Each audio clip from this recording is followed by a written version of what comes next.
नमस्कार दोस्तों, स्वागत है आपका फिनोमेटिक पाठशाला में। मैं हूं आपका दोस्त हितेश जैन और आज मैं आपके सामने लेकर के आया हूं revision mock test 2 NISM 5A examination की तैयारी में। मैं आपको चैप्टर वाइज वीडियोस देने के बाद आपको रिकमेंड करता हूं कि जब आपने पूरा सिलेबस कंप्लीट कर लिया है तब आप इन रिवीजन मॉक टेस्ट को देखिएगा। इसमें काफी सारे questions jumbled up from all the chapters आएंगे और इनको आप आंसर करने की कोशिश करिएगा। मैं जनरली सजेस्ट करता हूँ कि इन वीडियोस को आप पॉज कर करके देखिए, क्यों, ताकि जब मैं क्वेश्चन आपके सामने रखूं और उसके ऑप्शन सामने रखूं तब आप उसका आंसर पे मत देखिए, पहले आप उसको खुद से आंसर करने की कोशिश करिए and thereafter continue with the video. तो चलिए दोस्तों, आज का हम स्टार्ट करते हैं और आज का पहला क्वेश्चन आपकी स्क्रीन पर यह है कि mutual funds today are benchmarked to the total return variant of an index, जिसको हम टीआरआई कहते हैं, and not to PRI which is the price return variant. बताइए टीआरआई का एडवांटेज क्या है over PRI. A, it ensures that the performance comparison is fair and B, it increases transparency. बताइए दोस्तों, क्या होगा इसका जवाब? सोच लीजिए, मैं आपको बताता हूं। टीआरआई क्या होता है? जब पीआरआई क्या होता है? जब मैं प्राइस टू प्राइस कंपैरिजन करता हूं कि एक शेयर का दाम एक्स था, उस शेयर का दाम वाई हो गया, तो जो रिटर्न आया उसको मैं पीआरआई कहता हूं। लेकिन over this period of time अगर उस पर्टिकुलर शेयर ने कोई डिविडेंड या इंटरेस्ट दिया हो या किसी इंस्ट्रूमेंट ने कोई इंटरेस्ट दिया हो, तो हम टोटल रिटर्न्स को जोड़ते हैं और फिर हम उसको टोटल रिटर्न इंडेक्स कहते हैं। सो इतना याद रखिएगा, 2017 से पहले सेबी ने मैक्सिमम फंड मैनेजर्स अपने फंड का परफॉर्मेंस को पीआरआई के बेसिस पे देते थे, बट जैसे ही सेबी ने कहा कि नहीं, आप डिविडेंड्स और इंटरेस्ट को भी आप अकाउंट फॉर करिए अपने बेंचमार्क के कैलकुलेशन में, तो तब से बेंचमार्क का कैलकुलेशन का परफॉर्मेंस हमेशा टीआरआई पे दिया था। सो the answer is that both it improves the performance comparison and B, it increases transparency. So answer is both A and B. Explanation आपके स्क्रीन पर है। आइए दोस्तों, आगे बढ़ते हैं। नेक्स्ट क्वेश्चन इज कि Suresh sees that his friends are investing in a finance scheme which is giving very high returns and he blindly follows them. So आप बताओ, सुरेश ने क्या बिहेवियरल ट्रेट दिखाया है? आपको अगर इस पे डाउट, अगर आपको नहीं समझ में आ रहा हो, तो मैं कहूंगा कि आप चैप्टर 1 का वीडियो देखिए जहां हमने बिहेवियरल बायसेस के बारे में बताया। वहां पे कुछ 6-7 बिहेवियरल बायसेस हमने डिस्कस किया था। जब एक पर्सन दूसरे अपने दोस्त या नेबर के परफॉर्म के बातचीत में जाकर के उसको खाली रेप्लिकेट करता है, इस तरह के बिहेवियर को क्या कहते हैं? इसको हम कहते हैं हर्ड मेंटालिटी। याद करो दोस्तों, मैंने कहा था आपको उस वीडियो के अंदर में कि हर्ड मेंटालिटी का मतलब होता है भेड़ चाल। जैसे एक भेड़ अगर रास्ता क्रॉस करता है तो सारे भेड़ उसके पीछे रास्ता क्रॉस कर जाते हैं। सिमिलरली आज मेरे एक फ्रेंड ने, मान लीजिए, बिटकॉइन से बहुत पैसे कमाए। मुझे बिटकॉइंस के बारे में कुछ भी आइडिया नहीं, बट मैं खाली उसका देखा देखी अगर मैंने बिटकॉइन से पैसे लगा दिए, तो इस तरह के बिहेवियरल बायस को हम कहते हैं हर्ड मेंटालिटी। सो इसका एक्सप्लेनेशन आपके पास स्क्रीन पर है, आप इसको देख सकते हैं। आगे बढ़ते हैं। Third question for the day, और क्वेश्चन आपके स्क्रीन पर है कि बताइए इनमें से कौन से स्कीम के अंदर में एसटीटी चार्ज नहीं किया जाता है? एसटीटी यानी कि सिक्योरिटीज ट्रांजैक्शन टैक्स। ऑप्शंस आपके स्क्रीन पर हैं, सोचिएगा। शायद आप कंफ्यूज हो रहे होंगे, मैं आपको इसका जवाब तो बताऊंगा, लेकिन इसको जवाब देने का एक और तरीका बताऊंगा। तरीका ये है कि अगर आप देखो ए बी सी डी के अंदर में बी सी और डी जो ऑप्शंस हैं वो equity index fund, equity link saving scheme और ब्लू चिप इक्विटी फंड्स। तो मतलब अगर सही है, अगर मान लीजिए इक्विटी में एसटीटी नहीं लगता, तो शायद बी सी डी तीनों ही गलत होते, राइट? लेकिन एक्चुअल में क्या है, ए जो है वो एक डेट स्कीम है और बी सी डी जो है वो इक्विटी स्कीम्स है। तो मैं आपको लॉजिकली भी बताता हूँ और कंसेप्चुअली तो आप लोगों को पता ही है, जो हमने चैप्टर 8 में टैक्सेशन में चैप्टर में पढ़ा था, कि इतना याद रखिएगा कि एसटीटी पहला बात है रिडेम्पशन पे लगता है और एसटीटी सिर्फ इक्विटी स्कीम्स के रिडेम्पशन पे लगता है, डेट स्कीम्स के रिडेम्पशन पे नहीं लगता है। तो of the four options that are there in front of your screen, only FMP is the debt scheme which is mentioned, and hence STT will not be charged on FMPs. It will be charged on the other three schemes, right? और ये भी याद रखिएगा दोस्तों कि STT is charged at the rate of 0.001% for delivery based sell transactions and at 0.025% for non delivery based transactions for equity mutual funds. आगे बढ़ते हैं। चौथा क्वेश्चन है कि एक इंटरनेशनल फंड ने, मान लीजिए, यूएस स्टॉक्स में इन्वेस्टमेंट किया। What would be the impact if the US dollar depreciates against the Indian रुपी? क्या नैव मेरी स्कीम की गिर जाएगी? क्या मेरे स्कीम की नैव बढ़ जाएगी? या कोई इंपैक्ट नहीं होगा? पहले क्वेश्चन को समझने की कोशिश करिए। मान लीजिए हमारे पास में एक फंड है, फॉर एग्जांपल मैं बोलता हूँ एक्सिस ग्रोथ अपॉर्चुनिटी फंड। वो पैसे कहाँ लगाता है? वो यूएस स्टॉक्स और बाकी अलग अलग कंपनीज, या let's say ICICI US blue chip fund, जो कि यूएस कंपनीज के स्टॉक्स में पैसे लगाता है। अभी मान लीजिए उसने जो हमने पैसे उनको दिए, उस पैसे से उसने फेसबुक, अमेजन, एप्पल का शेयर खरीदा, जो कि यूएस बेस्ड कंपनीज हैं। अभी क्वेश्चन ये बोल रहा है कि मान लेते हैं कि एक प्राइस के अंदर में अमेजन वगैरह कंपनीज के शेयर प्राइस में कोई फर्क नहीं पड़ा, लेकिन यूएस डॉलर डिप्रिशिएट कर गया। यूएस डॉलर डिप्रिशिएट करने का मतलब इंडियन रुपी अप्रिशिएट किया। मतलब अगर $1 पहले मान लीजिए 75 रुपए का था, तो अब हमारा इंडियन रुपी स्ट्रांग हो गया और $1 अब मान लीजिए 70 रुपए का है। तो बताइए क्या होगा। अज्यूमिंग कि मान लीजिए एप्पल का शेयर $100 का है, तो जब मैंने पैसे लगाए थे तो मैंने 75 के कन्वर्जन रेट के हिसाब से 7500 रुपए का इन्वेस्टमेंट किया था। लेकिन आज के दिन भले ही एप्पल के शेयर का प्राइस का मूवमेंट कुछ नहीं हुआ, बट क्योंकि हमारा रुपी स्ट्रांग हो गया और आपका 75 से 70 हो गया हमारा करेंसी, तो मेरे पोर्टफोलियो की वैल्यू 7,500 रुपए से गिर के 7,000 रुपए हो गई। इसका मतलब आपने क्या समझा कि the NAV of the scheme in the Indian rupee will depreciate. जी हाँ दोस्तों, तो ये आंसर आपके सामने स्क्रीन पर है, उसका एक्सप्लेनेशन भी दिया हुआ है, आप इसको फिर से पढ़ सकते हैं। नेक्स्ट क्वेश्चन पे बढ़ते हैं। How can an investor remit money in an Indian mutual fund from abroad? बाहर से पैसे अगर मुझे ट्रांसफर करने हैं तो क्या तरीका होगा? ऑप्शन ABCD आपके सामने, स्विफ्ट, IMPS, RTGS, NEFT। आपको बताता हूँ, IMPS, RTGS, NEFT जो होता है वो इंडियन इन्वेस्टर्स जो कि रेसिडेंट इंडियन है उन लोग यूज करते हैं पैसे ट्रांसफर करने के लिए। लेकिन जो बाहर के कस्टमर्स हैं वो अपना पैसा ट्रांसफर करते हैं through the facility of Swift. यहाँ पे मल्टीपल बैंक्स के थ्रू पैसा ट्रांसफर होता है, मल्टीपल चेन्स के थ्रू पैसा ट्रांसफर होता है और जाकर के फिर हमारे म्यूचुअल फंड हाउस को मिलता है। सो इसका जवाब होगा स्विफ्ट। आइए नेक्स्ट क्वेश्चन देखते हैं फटाफट। Which of the statements are true? Option A, the AMC is not accountable for the procedure of detecting incorrect valuation. क्या ये ट्रू लग रहा है आपको? जी हाँ, वो अकाउंटेबल तो नहीं। दूसरा, it is mandatory for the AMC to disclose the valuation policy.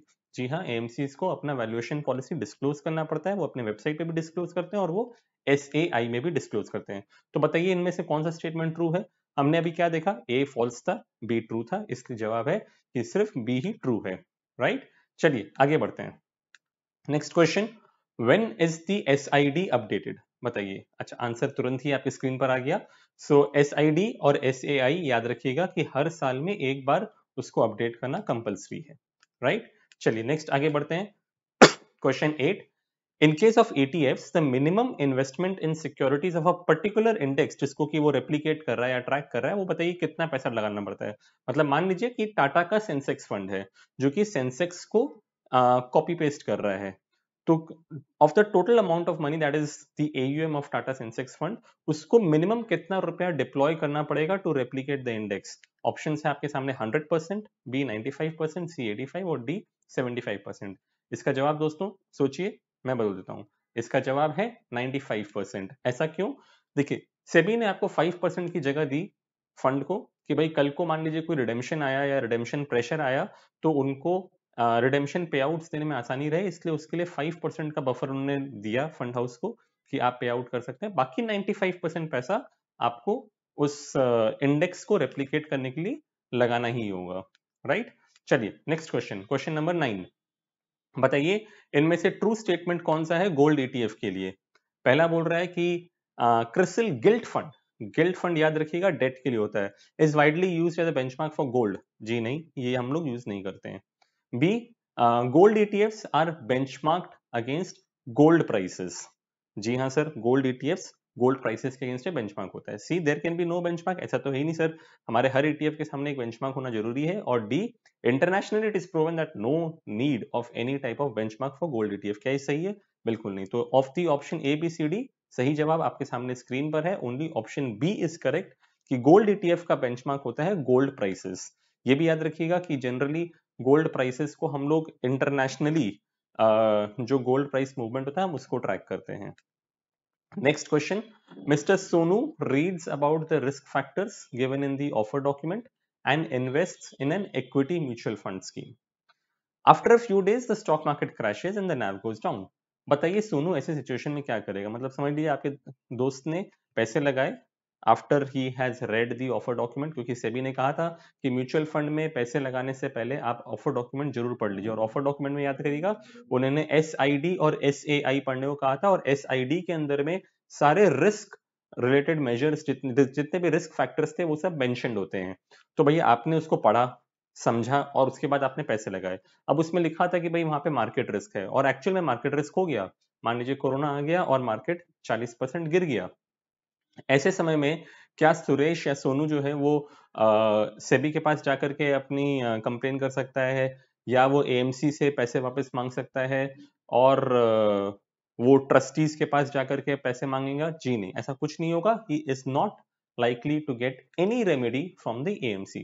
तो सही जवाब स्क्रीन पर है। तो इसलिए वो कहते हैं कि हमेशा ऑफर डॉक्यूमेंट को पहले पढ़िए, उसके बाद ही रिस्क फैक्टर्स को समझने के बाद इन्वेस्टमेंट करिए। Question 11. As per SEBI's mandate, AMC has to put in a due diligence process to regulate distributors. बताइए किसको ड्यू डिलिजेंस इन केस में से नहीं होगा? ये क्वेश्चन बहुत बार आता है एग्जाम में, इसलिए इसको ठीक से पढ़ के जाइएगा। आपको मैं याद करा दूं कि कुछ 4 हमने कंडीशंस पढ़े थे कि अगर किसी भी बंदे, अगर ये 4 कंडीशंस, अगर इनमें से 4 में से कोई भी एक कंडीशन अगर क्वालिफाई करेगा तो उसका हर साल एक ऑडिट होगा, एम्फी अपना ऑडिटर को भेजेगा और वो ड्यू डिलिजेंस करेगा उस पर्टिकुलर डिस्ट्रीब्यूटर का। तो वो 4 कंडीशंस क्या थे?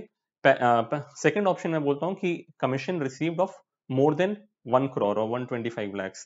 तो उसमें था एक कंडीशन कि सर अगर 1 करोड़ से बेसी अगर उसको साल में कमीशन मिलेगा तो उसका ड्यू डिलिजेंस होगा। सेकंड, फिर आगे बोल रहा है मल्टीपल पॉइंट ऑफ प्रेजेंस।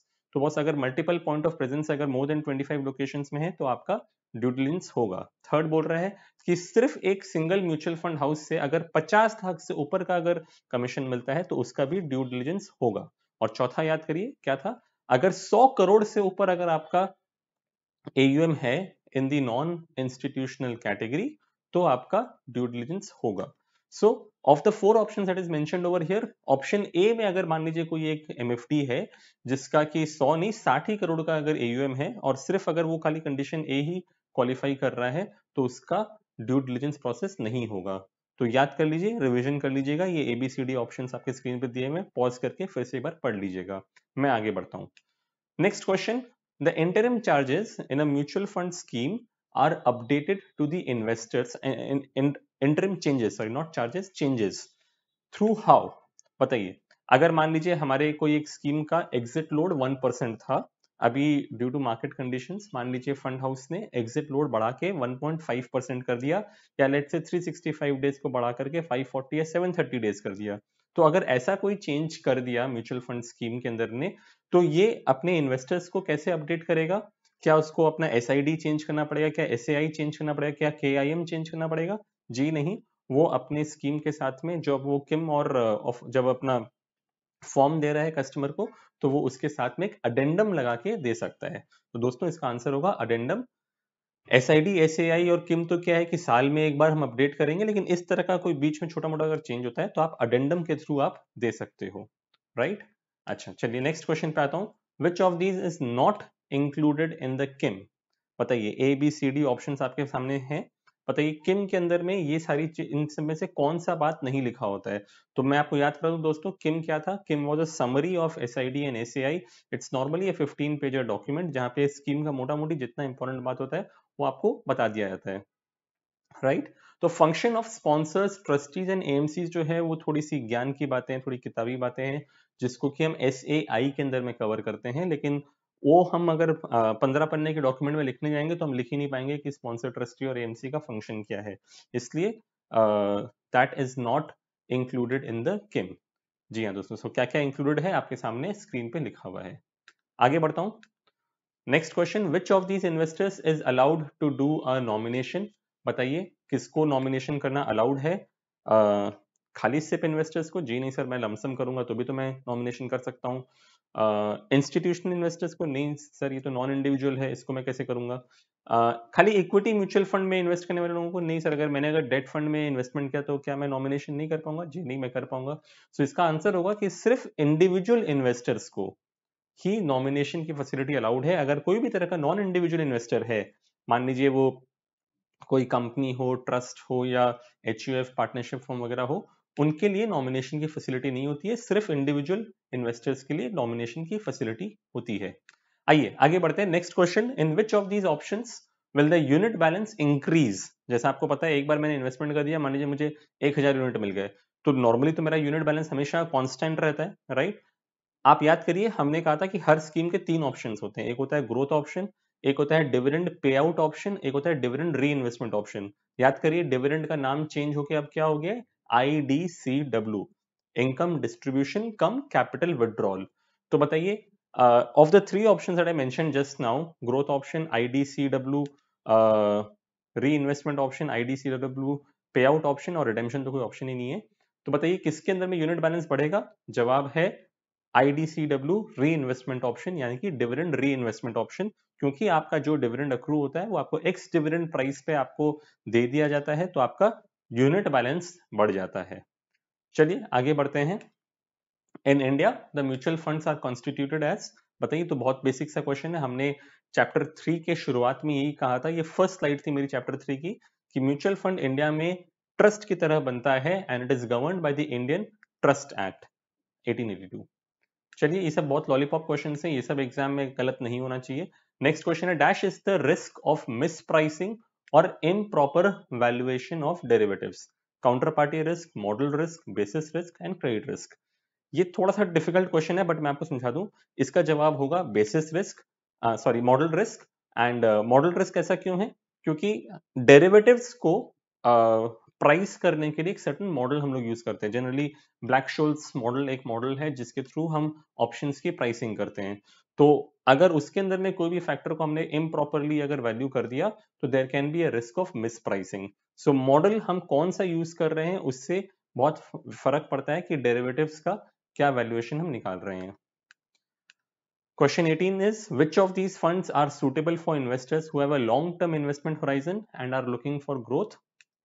बताइए, इनकम फंड तो डेट फंड हो गया, क्या मैं लॉन्ग टर्म में डेट में पैसा लगाऊंगा? जी नहीं। लिक्विड फंड तो बिल्कुल भी नहीं, लिक्विड फंड में हम पैसा लगाते हैं जनरली 1 2 3 महीने के इन्वेस्टमेंट्स के लिए। Long duration funds is also a type of date funds जिसमें पैसा 7 8 10 साल के लिए लगा है। लेकिन अगर मैं एक लॉन्ग टर्म के लिए पैसे लगा रहा हूं और मैं ग्रोथ सोच रहा हूं कि मुझे 8 10% का रिटर्न बनाना है, तो क्या डेट फंड्स मुझे वो रिटर्न बना के दे पाएगा? शायद नहीं। उसके लिए मुझे इक्विटी के अंदर में पैसे लगाने होंगे और इसका आंसर होगा इक्विटी फंड्स, राइट। तो भले ही वो शॉर्ट टर्म में वोलेटाइल होगा लेकिन लॉन्ग टर्म के अंदर में आपको मोस्ट प्रॉब्ली वो अच्छे रिटर्न्स देके जाएगा। Next question, what is the investment objective of a mutual fund which seeks to grow in value over a period of time? बताइए इन्वेस्टमेंट ऑब्जेक्टिव क्या होगा? Capital adequacy, capital appreciation, safety of returns और regular returns, safety of capital और regular returns. तो भाई जिसका काम ही है लॉन्ग पीरियड के अंदर में ग्रो करना, उसका इन्वेस्टमेंट ऑब्जेक्टिव होगा बी, कैपिटल अप्रिसिएशन, राइट। बहुत सिंपल क्वेश्चन है ये सब। आगे बढ़ता हूं। The minimum investment in G6 in case of a guild fund is what percentage? Again ये चैप्टर 2 का क्वेश्चन है, अगर आपने नहीं पढ़ रखा है एग्जाम में तो आप इस सबको जवाब ही नहीं दे पाओगे, इसलिए मैं कहूंगा कि इन चैप्टर्स को थोड़ा ध्यान से पढ़िएगा।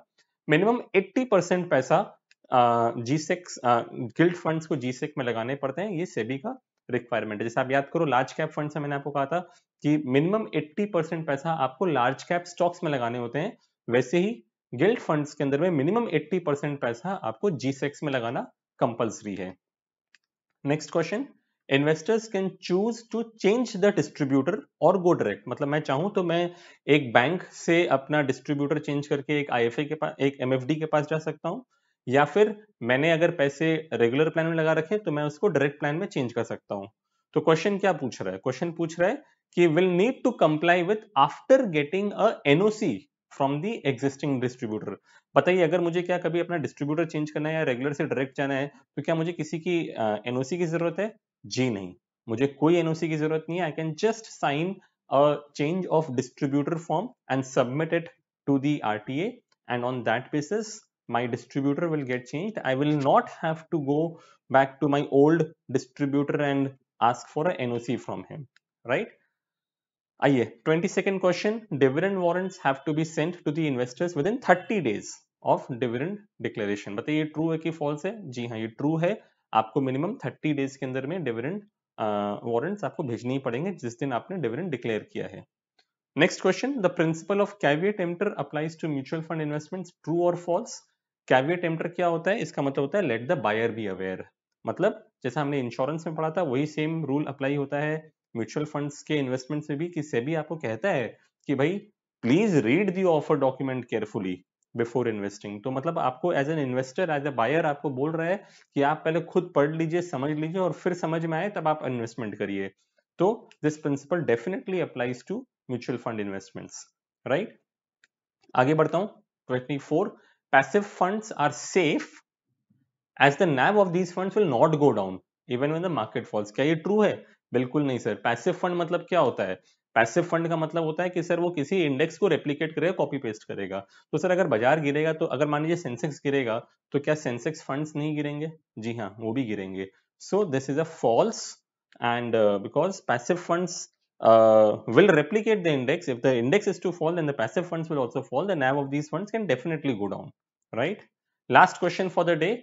As SEBI has banned Dash, the sale price of a MF unit is the same as the NAV। मतलब कि अगर मैं परचेज करने जाऊँ, sale price from MF perspective, because of entry load, exit load, commission refund और SIP transaction charge होते हैं। क्या होगा इसका आंसर? इसका आंसर होगा कि सेबी ने 2013 में एंट्री लोड को बैन कर दिया था, और इसके वजह से आपको मान लीजिए एनएफओ में जो प्राइस दिया जा रहा था, सेम उसी प्राइस पे आपको यूनिट्स अलॉट होते थे। तो अदरवाइज पहले क्या होता था? पहले मान लीजिए किसी एनएफओ के अंदर में आपका एंट्री लोड 4% का था, तो आपको यूनिट 10 रुपए में नहीं दे करके 10 रुपए 4 पैसे में यूनिट दिए जाते थे। बट अब सेबी ने इसको बैन कर दिया है। सो दोस्तों, that's it from my side today. I once again tell you that this is our effort in terms of helping our students, our audience, our followers, our subscribers to go through this examination and clear it properly। मैं फिर से आप लोगों को कहूंगा कि जो text book आपको दी गई है, आप उसको डेफिनेटली पढ़िए। These are just suggestive questions that we are giving to you. So दोस्तों, ये मेरे डिटेल्स हैं। मेरा नाम हितेश जैन है, and I run this company called Finomatic Fintech Services Private Limited. यहाँ हम म्यूचुअल फंड डिस्ट्रीब्यूशन का काम करते हैं। कई सारे लोग हमारे साथ जुड़ते हैं जो हमारे साथ म्यूचुअल फंड और बहुत सारे अदर प्रोडक्ट्स का काम एक ऑनलाइन प्लेटफॉर्म पे करते हैं। तो उनको हमारे साथ काम करने के लिए पहले एग्जामिनेशन NISM 5A क्लियर करना जरूरी होता है, और उसी सिलसिले में हम ये सारे वीडियोस बनाते हैं।